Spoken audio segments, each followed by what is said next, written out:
alisin mo. Lagyan mo rin sa likod. Put it somewhere.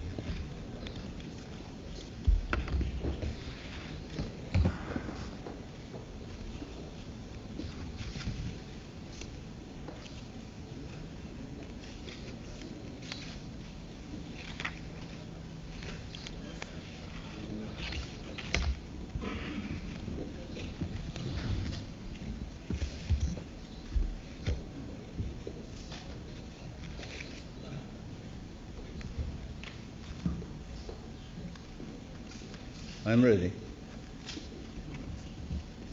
Ladies and gentlemen, the President of the Republic of the Philippines. For honoring our invitation to this news conference. And let me also take this opportunity to convey to you the appreciation of our people and government for your coverage of the recent parliamentary elections in our country.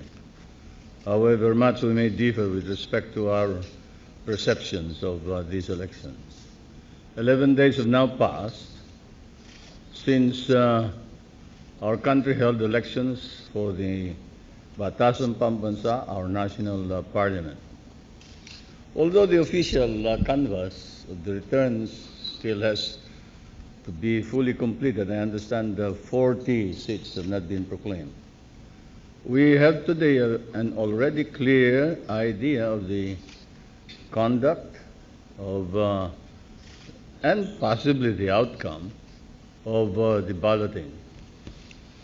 In the first place, it can now be said that the elections have provided a resounding vindication for electoral and democratic processes in our country. Contrary to many fears and predictions, the elections have been proven by at large fair, orderly, and democratic. There have been a few instances of electoral fraud and violence, and I wonder if there is any country where any elections are held without such instances of fraud or violence. But on the whole, our people can fully feel proud and glad about the orderly and peaceful conduct of this political exercise. And if there are truly victors in these recent elections or exercise, they are first and above all our people and our nation. With respect to the election results, it is now evident that the Kilusang Bagong Lipunan has retained its majority in the Parliament, in the Batasang Pambansa, and in accordance with parliamentary practices, thus received a new mandate to run our government. And the election results on the seats still being contested will not alter this mandate. Significantly, however, let us take note here that the opposition made impressive gains in the recent elections, especially in the cities of Manila, Quezon City, Caloocan, Cebu, and Zamboanga and Cagayan de Oro. 6 cities. But please also note that there are about 54 cities and 73 provinces in our country. In addition, a number of independent candidates emerged victorious, some of them KBL. This is in itself testimony about the overall conduct of the election. But beyond this development augurs well for the future of parliamentary democracy in our land. I personally hope that the new complexion of the Filipino Parliament will bring to birth a dynamic two-party system in the Philippines. That in the work of the Batasang Pambansa, this will sharpen the process of legislative deliberation, policy making, and that in future elections, this will serve to focus alternatives and choices before the nation. In another respect, the parliamentary elections have unequivocally shown the overwhelming support of our people for democratic political processes and their rejection of the programs of both the communist insurgents and the advocates of election boycott or the other groups of subversion. The voter turnout in the elections was the highest in nearly 3 decades of Philippine election. And this is in spite of the physical, violent opposition by alleged peaceful boycotters as well as the NPA, the subversives and terrorists. In spite of all this campaign of intimidation and terror mounted by subversives and insurgents to derail the balloting, in spite of all the killing, in some instances, some of the teachers were ambushed and killed when they were carrying all the election materials to their voting centers. In spite of all of this, there was a good turnout. Overall, therefore, the elections bear a clear and incontrovertible message for and in favor of parliamentary democracy in our country. There is in this message for the national leadership and the majority party just as there is a message for the parliamentary opposition. We all must fulfill our responsibilities to the people, and we must turn our common attention now, whatever the parties we represent, to the tasks and the problems at hand. For the party that has been returned to power, the KBL, its first business will be to form a new government, which will take over after the 30th of June, in accordance with parliamentary practice. All the government men, in keeping with tradition, have already tendered their resignations as members of the cabinet. This means that at this point, we have a holdover cabinet until June 30th. Let me emphasize, however, that this refers merely to cabinet members. Resignation does not affect the military or the civil service. In this present stage of transition from the holdover cabinet to the new government, and from the old batasan or the interim batasan pambansa to the regular batasan pambansa, we must stress the need for an orderly and efficient passage of plans, programs, policies, responsibilities, and powers, as the case may be. I would emphasize this particularly with regard to matters relating to peace and internal security situation of the country, for we must be especially concerned about continuing efforts to prevent the easing of tensions in the aftermath of the election. The present holdover government must be prepared to hand over to the new government the plans for the maintenance of peace and security, including whatever unfinished matters there may be relating to the election. This may include the protection of the ballot boxes, personnel who participated in the orderly conduct of elections, and their security. This must involve the review now of places and incidents where subversives and terrorists succeeded in snatching ballot boxes, as well as persons like the 2 teachers in Zamboanga and Occidental Negros. I understand in Albay alone, 255 ballot boxes representing 61,000 votes were snatched by apparently NPA subversives. This must also involve a full review of all the instances of violence during the election campaign and subsequent to the elections, including the recent murder of General Tomas Caringal in Quezon City, Northern Sector Commander.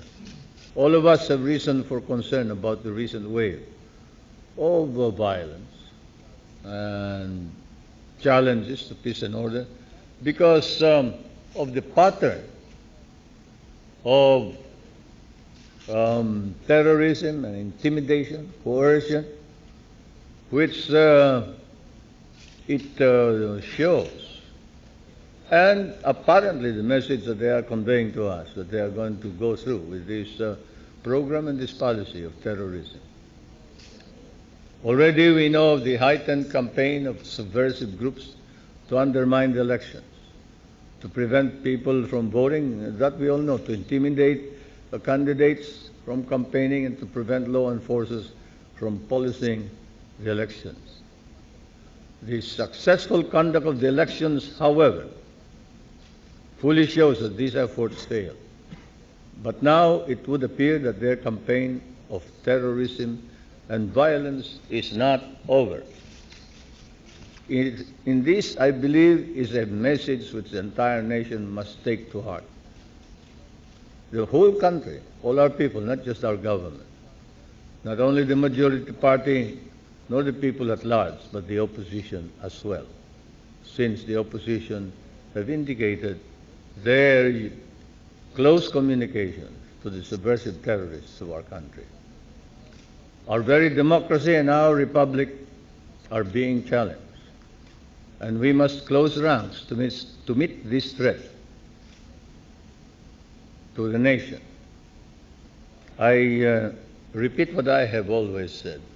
I do not consider the legitimate opposition our enemy in any kind of exercise, but I do say that the subversive terrorists who seek to undermine our government by violence and who seek to obtain political authority through the barrel of the gun are our true enemies.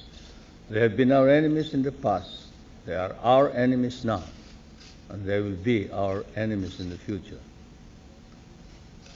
In the same spirit of providing a smooth transition from the interim Batasang Pambansa to the regular Batasang Pambansa, the Batasan will hold its final session on June 4th. The agenda of this final session is to specifically consider the outgoing Assembly's performance reports and to discuss proposals and measures for the smooth turnover of work from the interim Batasang Pambansa to the incoming Parliament to the regular Batasang Pambansa. This final session is part of the Batasan's regular calendar and should not be construed as a special session of that body. I did consider a plan to call the Assembly to a special session on May 28th, which was submitted to me. I subsequently rejected the plan because of the proximity of the date to the 4th of June. It is not true that the agenda of the forthcoming session includes the consideration of a proposal to add more appointed members of the forthcoming Parliament. Incidentally, it is not true that I appoint 17 new members. Rather, I choose from the nominated list the sectoral members from the Kabataan Barangay or the youth, the industrial workers, and the agricultural workers. We all are especially concerned at this point about ensuring the fullest measure of response and respect to the will of our people as expressed in the recent parliamentary election. In that light, we will focus attention on bringing to final resolution all pre-proclamation electoral contests in various places, as well as those protests that may be filed within the 10-day period after proclamation, which are regular political contests. We shall take care that all attempts to frustrate the electoral will be prevented. In that light, we ask all the parties and our people to make common cause in meeting the problems and tasks at hand. We have an election law. We must follow the procedure and steps provided by that law. We cannot, as some of these violent protesters nowadays under the leadership of UNIDO would insist, make a proclamation without even canvassing the returns or checking and determining the genuineness of such returns. These are provided for by law. The KBL can only reiterate what I have said. We will see to it that the winning candidates will be proclaimed, but in accordance with the procedure of law. And we will resist any effort at intimidation, coercion, and violence that seeks to harass, embarrass, or suspend or prevent the performance of official duty by the Board of Canvassers and by any official boards or groups that have anything to do with proclamation. But we shall adopt the policy of maximum restraint. I've issued the orders, and these shall be followed by the military. The national agenda is full, and there is much that we can all do to meet it. I challenge the opposition to perform their duties in accordance with the law. Thank you. And now I'm ready for questions. As customary, Mr. President, the first questions will be asked by the President of the Malacanang Press Corps. Good morning, Mr. Good President. morning, Vic. By the way, Mr. President, I've been talking with some foreigners lately, and one of their persistent questions was, and I quote, "Is your President as healthy and vigorous?" A jogging run for, say, half an hour. But anyway, I really don't have a makeup artist. I do dab some powder as recommended by the ladies of my staff. But makeup artist, yes, somebody did come and see me, but I told them not to touch my face because I might look like some of these lovely ladies here wearing red in the lips and things like that. No, I sometimes twice a day, every afternoon. And that my problem now is how to keep my weight down, because I have a tendency to putting on weight like most everybody beyond 60. I exercise well, I eat well, I sleep well. I have no nasty or mean intentions against anyone, so I enjoy my life. Another question, sir. I gathered from your opening statement. Well, no, now that we can attend to the subversives and terrorists, let's see how they will stand up to our regular troops. You see, we have been too busy attending to these riots and demonstrations, and it's bad propaganda, black propaganda, which has overwhelmed the legitimate press of the Philippines and of the world. The campaign, of course, took most of our time. Now everybody can attend to peace and order. And I've taken an active part again in preparing all the counteractions. The COMELEC has released some of the units that were kept in barracks for the campaign, and now they can be activated and utilized against the NPA. For that matter, now we can call upon the people to think in terms of the country, not of politics. As I said in the last press interview, let's not keep on playing politics, petty politics. I call upon the opposition, I call upon the people. Drop all of this divisiveness, which is all exciting, fascinating, but does not help our problems, the peace and order and the economic crisis. I note that some of the units that have been released by the COMELEC have been very active in the South, and you see the results of casualties on the part of the NPA. Thank you, sir. Incidentally, on casualties, there was a news magazine report to the effect that we had suffered 275 casualties and then another 112 or 11 in the election day. That's a little exaggerated. According to our records, from January to 1 week after the elections, there were 113 casualties, most of them civilians and military men, and 90% caused by NPA, or the subversives and terrorists, as well as the MNLF. We can assume, sir, that the situation is under control. I think we are on top of the situation now. we'll have to keep on drawing from the units that are being kept by the COMELEC, because we need them now. Thank you. Mr. Steve Lore of New York.